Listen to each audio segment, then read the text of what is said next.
Lanza! E aí, Como é que Ivo? você tá? Tudo bem? Tudo bom? Tudo certinho? jóia? Tudo tranquilo? Tudo tranquilo. Bom, o Palmeiras tá bem. Tá bem. Tá bem. Tá bem.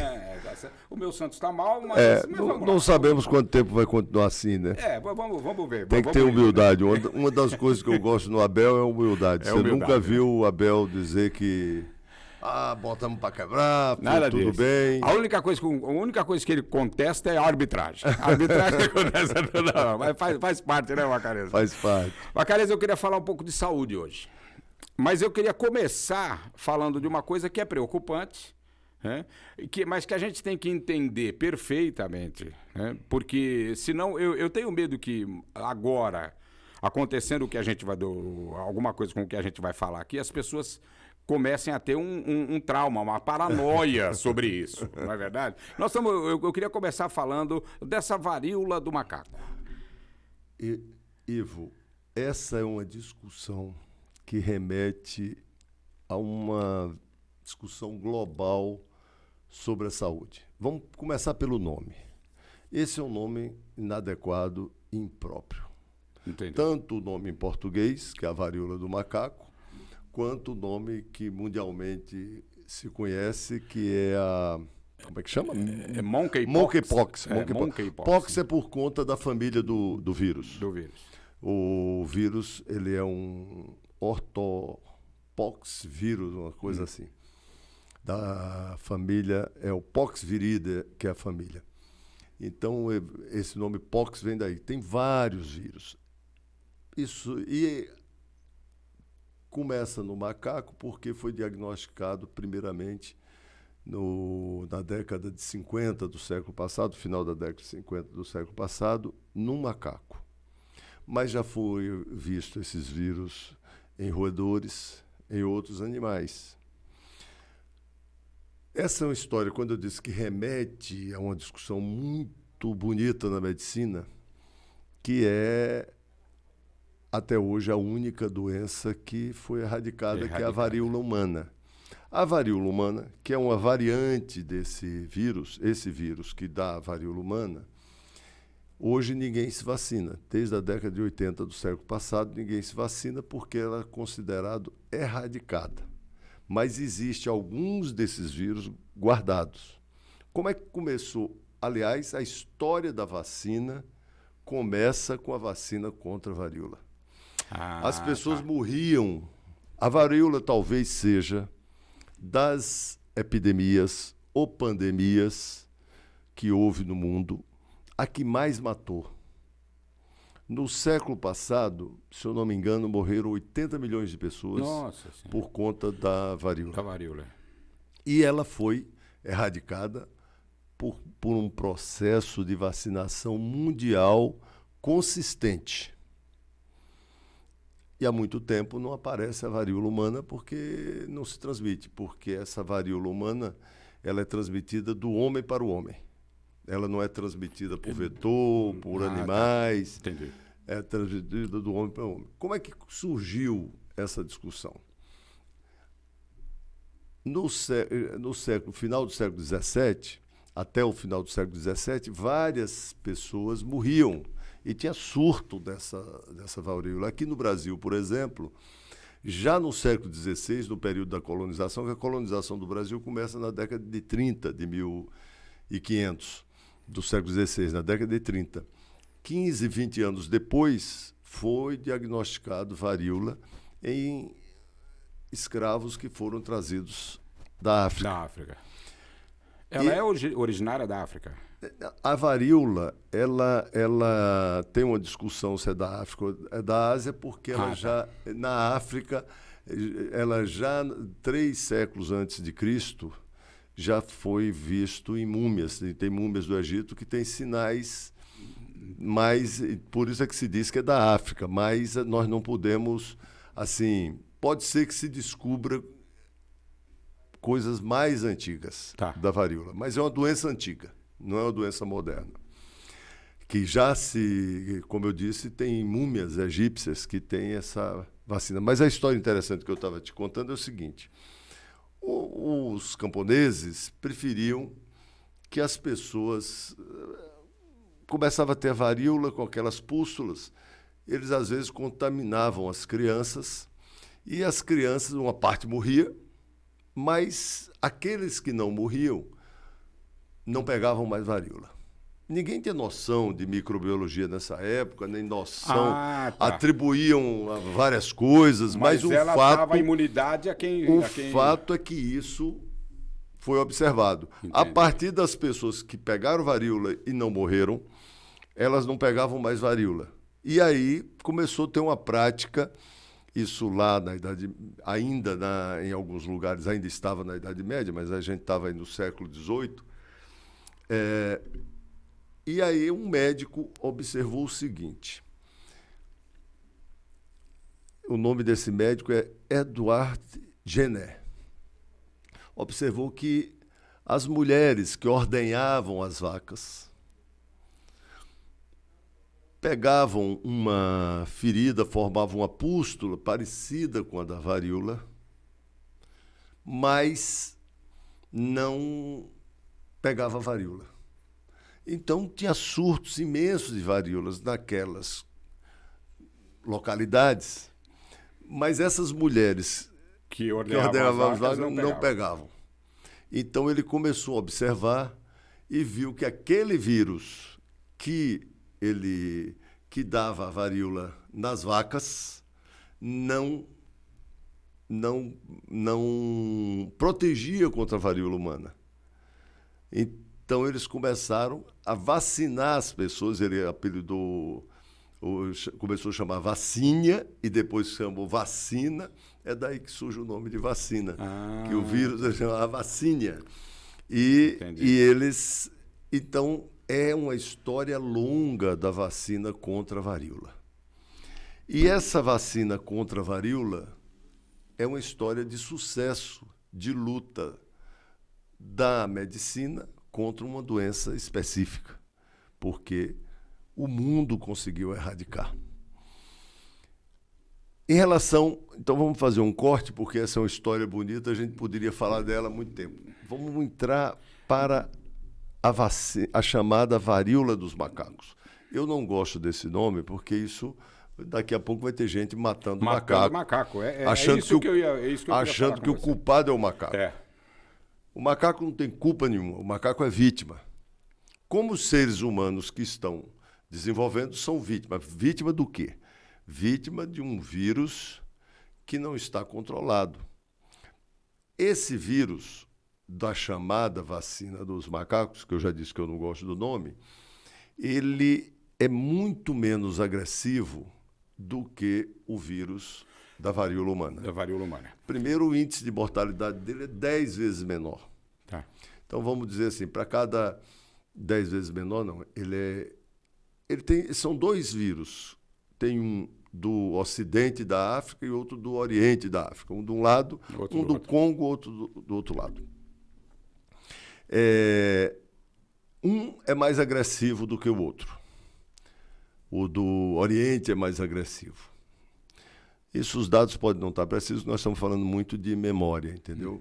Eu não estudei, não preparei, estou falando de memória, e como eu sou médico, eu conheço do assunto, não sou sanitarista, mas sou especialista em saúde pública. Saúde pública, né? Então, eu sou ginecologista. Então, eu estou falando do que eu tenho de conhecimento. Então, é o seguinte, nós temos esses dois vírus, que é chamado da varíola do macaco, eles são menos agressivos. O índice de transmissão dele é menos agressivo, ele tem um risco de transmissão menor e tem uma mortalidade muito menor do que a mortalidade do vírus humano da varíola. Como é a forma de transmissão? Então, isso que eu ia te perguntar. Até agora... tudo que eu te falar agora, eu vou dizer até agora, porque não tem pesquisa. Que conhece há pouco tempo, né? Não teve o impacto que está tendo agora, e uma parte desse impacto que está tendo agora, que é importante, é por conta da pandemia do Covid. Que as pessoas estão atentas. Isso é uma coisa positiva para nós. Então, como é que ele se transmite? Transmite pelo contato direto, do pus, da pústula com a pele. Com a pele. E pela troca de fluidos, saliva, ou esperma, ou conteúdo vaginal, ou sangue, fluidos humanos. Então, não é uma doença sexualmente transmissível. Mas pode ser transmitida pelo transmitida, né? Pelo sexo. Tá. E ela ainda não chegou aqui na América de forma... Tem vários casos já do Brasil, mas ainda não chegou de forma assim, muito grande. Nós temos na Europa, nos Estados Unidos. E o que é importante? A ONU já chamou atenção, criou um estado de emergência para se tratar disso, tem uma consequência direta para os governos do mundo inteiro, porque agora os governos são obrigados a montar uma sala de crise e montar um processo de orientação para a população. Não tem vacina para todo mundo. Porque a vacina da varíola humana... A vacina da varíola humana, pelo que tem de estudo, ela também protege. Como a vacina, como a varíola da vaca protegia contra a varíola humana. E essa proteção era de 100%. Agora, no caso da proteção da vacina humana contra esse vírus, chamado erroneamente de vírus do macaco, não é... O que se sabe com as pesquisas até agora é que não é de 100%, é de ter uma proteção de 85%, que é uma boa proteção. Se você cobrir a população inteira, é uma boa proteção. Qual é o problema? Ainda não está feito geograficamente o estudo de onde tem esses vírus circulando. Então, as pessoas não sabem onde esses vírus estão circulando. Outro, é possível também que as pessoas se contaminem e não tenha reação. Então, essas pessoas transmitem, mas não têm reação. Só um adendo, até uma curiosidade minha. Você, por exemplo, eu fui a um local qualquer e tomei lá um café. E esse copo foi lavado, mas talvez não tenha sido lavado da maneira que tem que ser. Pode ser transmitida pelo contato dos objetos? Isso chama uma transmissão por fomites. Fomites são os objetos, a maçaneta de uma porta, essas coisas. Ainda não tem uma comprovação 100% de que há transmissão por fomites. Ah, tá. Eu acho que há. Tá. Se alguém tem uma pústula e encosta num corrimão, e você eu acho, mas isso não é científico. Científico Entendi. É quando se faz o estudo e esse estudo pode ser repetido e você comprova que esse assunto é verdade. Então não tem uma comprovação que tenha uma transmissão por aí. O que tem comprovação é que são os fluidos humanos e o contato direto com a pústula. Provavelmente, no contato de um animal, do macaco com uma pessoa, transmitiu para os seres humanos. Ainda não tem a história natural desse vírus na humanidade. Como começou. Né?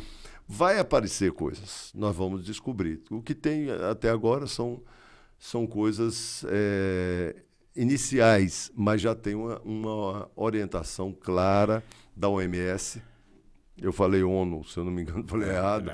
Da OMS, já tem uma orientação clara da OMS que chama a atenção dos governos e tem que se tomar medidas concretas. Tá, mas você... Eu acho que o governo brasileiro não pode, só para... Não, claro. Eu acho que o governo brasileiro não pode cometer os erros que for, independente de eleição. Nós não estamos aqui, eu sou pré-candidato, não estou falando como médico. O governo brasileiro não pode cometer os erros que cometeu na pandemia do Covid. Nós ainda não sabemos qual será o desdobramento desta... Aqui não tem endemia ainda, mas dos casos... Já há lugares que é endêmico o negócio. Não tem epidemia. Endêmico nós não sabemos se é, mas provavelmente na África, em alguns lugares, está endêmico. Mas no Brasil já tem casos. Se isso aumentar por um volume importante, isso vai virar uma epidemia. Se vai chegar a ser uma pandemia ou não, eu acho que o mundo tem experiência suficiente para conter e chegou a hora de produzir a vacina. Porque Então, não tem outro caminho para você impedir o desenvolvimento de uma virose que não seja vacina. Então, agora vamos fazer aqui uma reflexão. Eu ainda tenho o problema da Covid, né, do coronavírus. Certo? Ainda há que se imunizar as pessoas melhor. Agora as vacinas já estão sendo aplicadas nas crianças, essa coisa toda. Aí chega junto aí a varíola, que você disse que não é bom falar, mas a gente conhece por varíola do macaco. Tem que dar outro nome. Aí chega aí a varíola do macaco. A gente não tem a vacina, aí vai ter que produzir a vacina.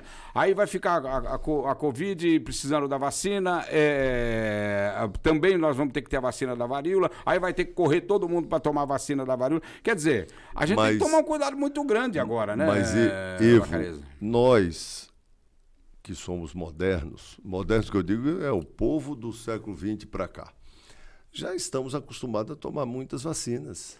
As crianças começam a tomar BCG, eu digo tríplice, o seguinte, não tem problema tomar mais de uma. Mas eu digo o seguinte, aí vai ter que produzir, aí vai ter que, aí será que tem insumo, sei lá, será que tem... Tem. O mundo hoje tem mais problema de política do que problema de falta de insumos. Vamos pegar concretamente. Nós já temos o problema da produção de alimentos praticamente resolvido no mundo. O problema que nós temos é de distribuição. A produção de vacina, nós vimos agora aqui no coronavírus, aqui no Brasil. Quem foi estabelecido para tomar as 4 doses, tomou. Só não tomou porque não quis. Porque se quiser, tem a vacina.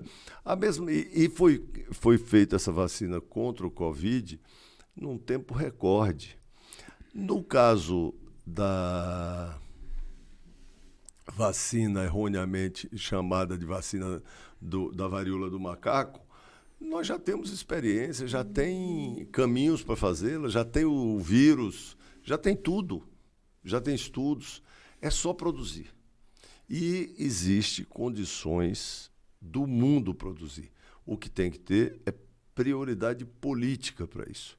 É claro que tem um espaço, tem um tempo, um intervalo de tempo que você vai sofrer até ter a quantidade suficiente para imunizar todas as pessoas, ou pelo menos uma parcela significativa das pessoas. Mas tem que começar a organizar.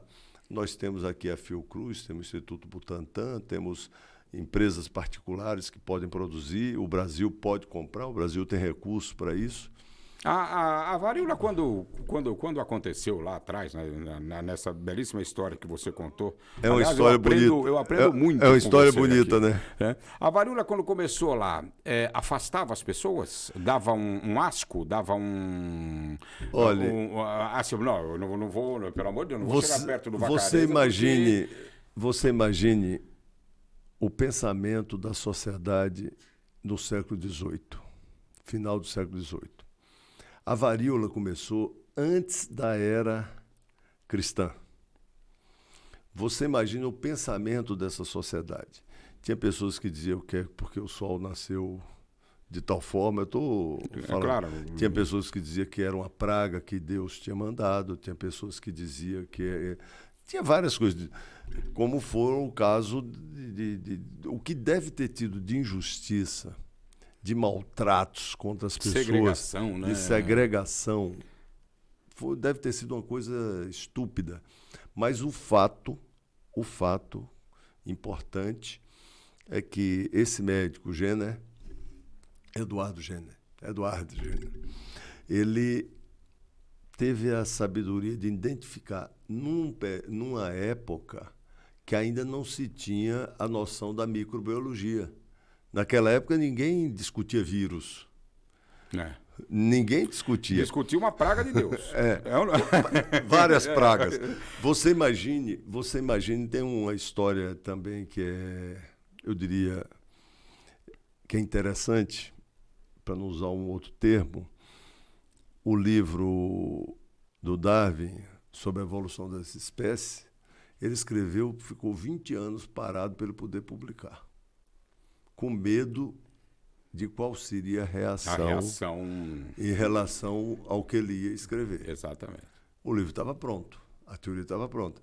Quando ele soube que tinha uma outra pessoa que, inclusive, escreveu falando elementos da evolução, da teoria da evolução da espécie, ele fez um estudo brilhante no mundo, viajou no navio, se eu não me engano, chama Beagle, fez uma volta em torno do mundo, teve no Brasil, inclusive, nas Ilhas Galápagos, teve na América do Norte, teve em vários continentes, na África, na Ásia, e ele foi observando, coletou, e não tinha estudo genético naquela época, não tinha estudo de DNA, estava começando os estudos genéticos, não tinha ainda estabelecido, e DNA, nem a noção de DNA... Não, a noção de átomo já existia desde os gregos. Mas, se eu não me engano, começou com um cara chamado Anaximandro, que falava do physis, de uma coisa que era o começo de tudo. Mas existia uma discussão lá, desde na Grécia, já existia uma discussão de uma coisa que não se dividia. O átomo se divide, mas era a ideia do átomo é que não se divide, não quebra, que era a menor partícula, e não é. Mas isso é outra discussão.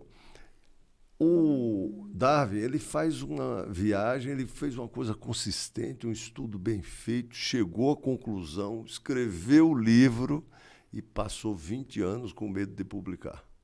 Você imagine, no século XVIII, uma pessoa com varíola e aquele mundo de gente com varíola morrendo. Tinha ideias para tudo quanto é lado. As menos importantes era aquela, não, isso aí deve ser um vírus que está sendo transmitido, que a gente... Precisa... A história da medicina está cheia de coisas. Agora, então, mas outra coisa que eu ia dizer, é uma doença que provoca pústulas. Isso. Fatalmente, né? Pústula é aquela bolinha, para quem não sabe, é aquela bolha que tem pus. Isso, é uma bolinha, né? É uma bolinha e você espreme e sai um... E aí vai, um líquido evidentemente, que vamos admitir que eu tivesse algumas pústulas aqui no meu braço e tal. Eu acho que se eu entrar num transporte coletivo, certo, vai ser um terror. Claro. Você concorda? Por quê? Porque as pessoas vão... Mas uma pessoa que está assim, o recomendável é ficar em casa. Não, sim, mas... Ter um afastamento. Ah, tá. Então tem que ter esse afastamento. Tem que ter o afastamento, Tem que ter claro. esse afastamento, né? Claro. Como é que se manifesta essa doença? Toda virose, ela tem uma situação que chama pródromo. Pródromo são aquelas manifestações antes da doença aparecer mesmo, que é mais ou menos comum. Então você tem dor de cabeça, febre, tem febre, tem dor muscular, tem fraqueza muscular. Depois a doença começa a aparecer. Então a varíola aparece com pústulas, mas a varíola dos macacos tem uma coisa que não tinha na varíola. Na varíola de antigamente. Na humana, né? Eu esqueci aqui, mas ela tem... Eu sei que eu quando li, logo quando apareceu a notícia, eu gosto muito de estudar, eu li um trabalho que disseram que tem uma... Eu estou esquecido agora, mas não é importante.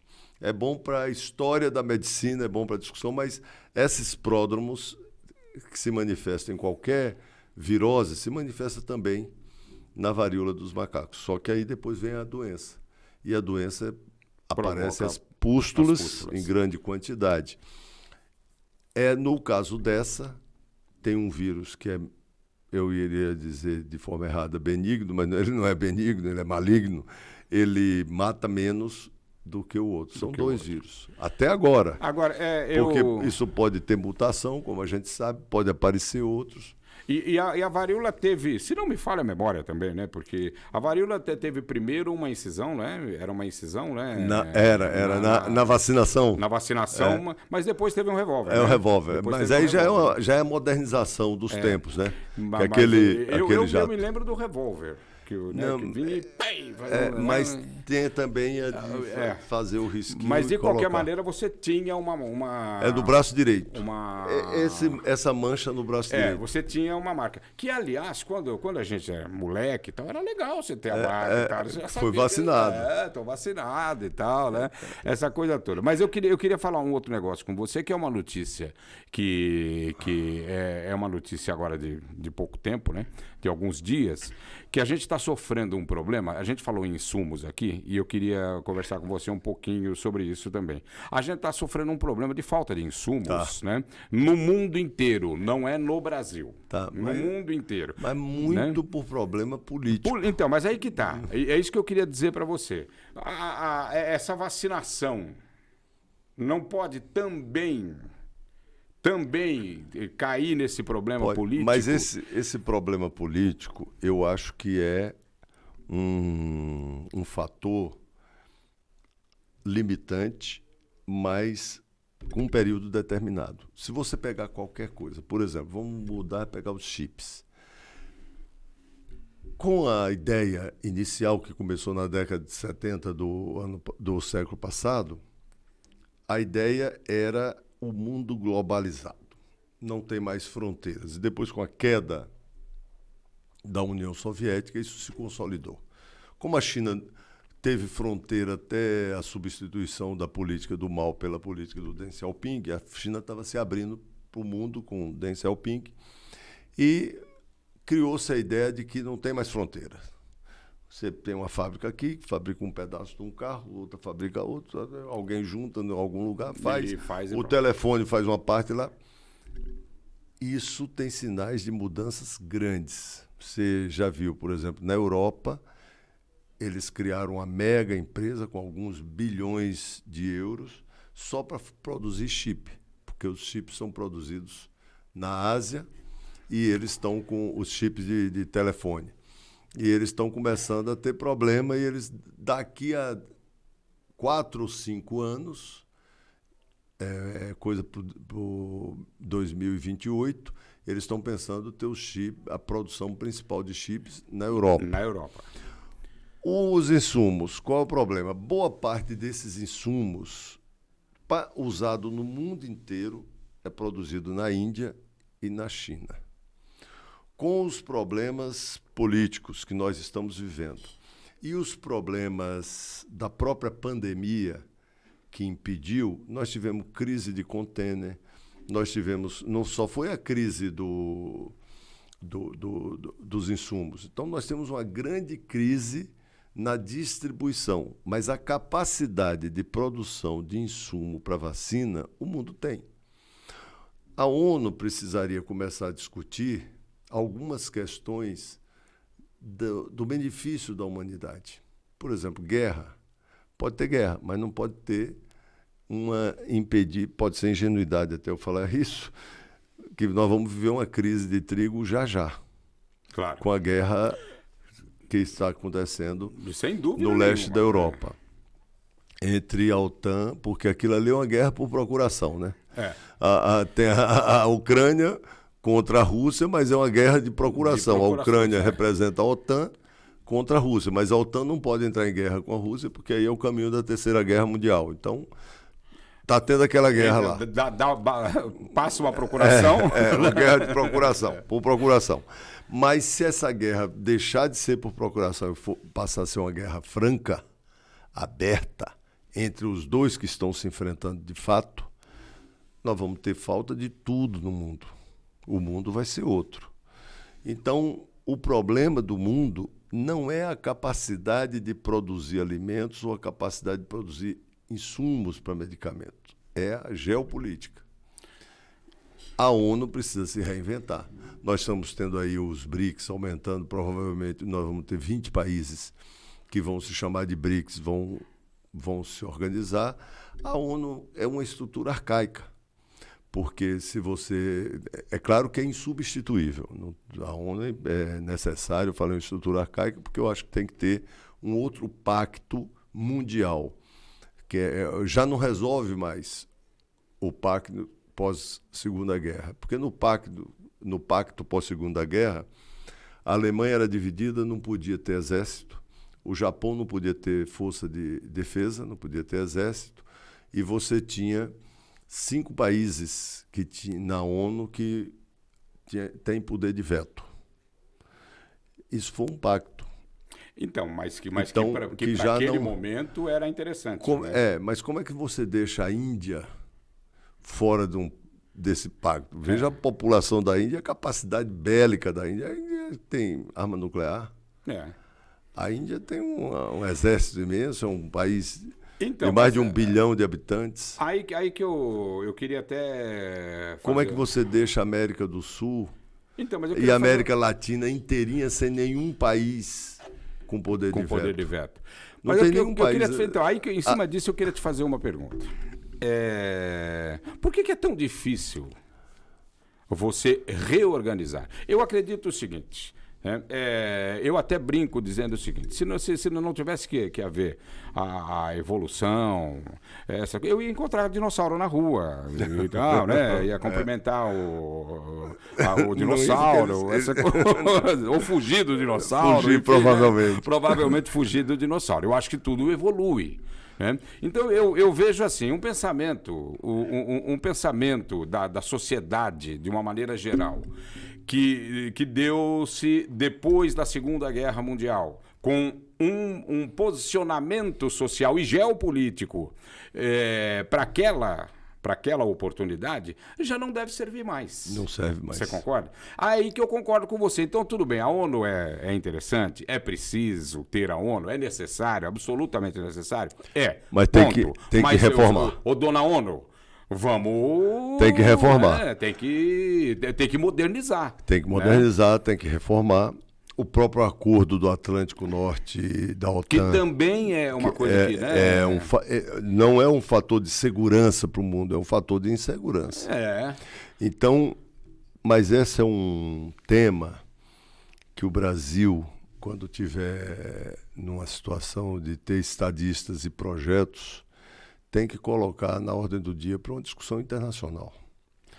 Está sendo necessário uma discussão internacional sobre segurança alimentar, saúde e acordos geopolíticos de outra natureza que não é da natureza do que foi acordado no pós-guerra imediato da Segunda Guerra Mundial. Segurança alimentar. Por quê? Você tem gente passando... Hoje, infelizmente, nós temos no Brasil, mas tem no mundo inteiro, de saúde. Não adianta nada se você vacinar todas as pessoas dos Estados Unidos, da China, da América, mesmo da América Latina, e deixar a África inteira sem vacinação. Porque a circulação de pessoas hoje não tem mais fronteira. Não tem mais. Você tem voos regulares e africanos entrando na Europa, europeus entrando na África, brasileiros indo para a África, africanos vindo para o Brasil. Então nós temos que discutir a segurança da saúde de forma global. A Terra precisa discutir isso. Como a Terra precisa discutir, o mundo precisa discutir a segurança alimentar. Não tem sentido as pessoas passarem fome em algum lugar do mundo. Não tem sentido ter vacina sobrando para quem está morando nos Estados Unidos e não ter vacina tá na África, porque não resolve o problema dos americanos. Exatamente, claro. Americano do Norte. Não resolve, porque o vírus vai ficar aí, vai modificar, e ele tem uma mutação lá e atinge quem se vacinou contra ele aqui. Aqui, claro, eu concordo plenamente. Até porque tem uma coisa, né? Você não pode, né? Você não pode admitir, e acho que passa pela cabeça de qualquer pessoa, de qualquer ser humano, né, que tenha o mínimo de reflexão, é impossível você admitir que você tem o que dividir, não é verdade? E não divida corretamente. Claro. É aquela história, você sabe eu não estou nem discutindo para a gente não ser acusado de comunista. Não nem discutindo. Dividir. Eu não estou nem discutindo a divisão da riqueza. Eu estou discutindo o básico, o alimento. Eu estou dizendo o alimento. O ser humano tem que ter direito de se alimentar Claro, de ter educação de qualidade, ter transporte e moradia. Eu concordo plenamente com você, mas não pode no mundo inteiro. Mas não pode ter, não pode ter. O que eu acho que não pode ter é aquela história da estatística, né? Claro. Porque o rico come 2 frangos e o pobre não come nenhum, estatisticamente cada um comeu um. Cada um comeu um.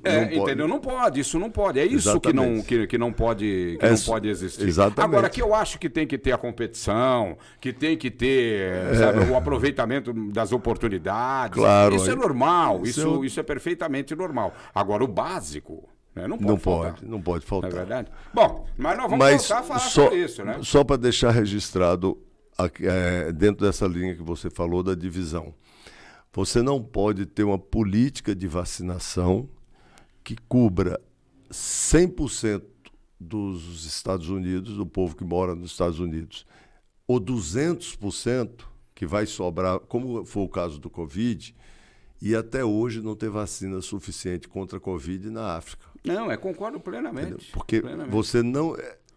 Tanto pelos africanos, que também são seres humanos, claro, mas também pelos seres humanos, porque lá o vírus circula, vira outro vírus e ataca. Exatamente. Então você tem que ter uma discussão das epidemias global, atingindo o mundo inteiro e protegendo o mundo inteiro, porque hoje a circulação de pessoas é uma coisa que sem dúvida do dia a dia. Nenhuma, né? Claro. Antigamente colocava-se paletó e gravata para entrar num avião, hoje é de bermuda, porque você está se locomovendo a todo instante e tal. Claro. Bom, Bacares, nós vamos voltar a falar sobre isso, tá bom? Muito obrigado, Ivo. Eu que agradeço, um abraço. Foi um prazer bater um papo com você aqui. E vamos estudar a história da varíola, que é muito bonita, vacina contra a varíola. Que a história da varíola é feia, mas o homem vencer a varíola é uma história muito bonita. E vamos nos preparar para o revolvinho. Exato. Tchau, tchau.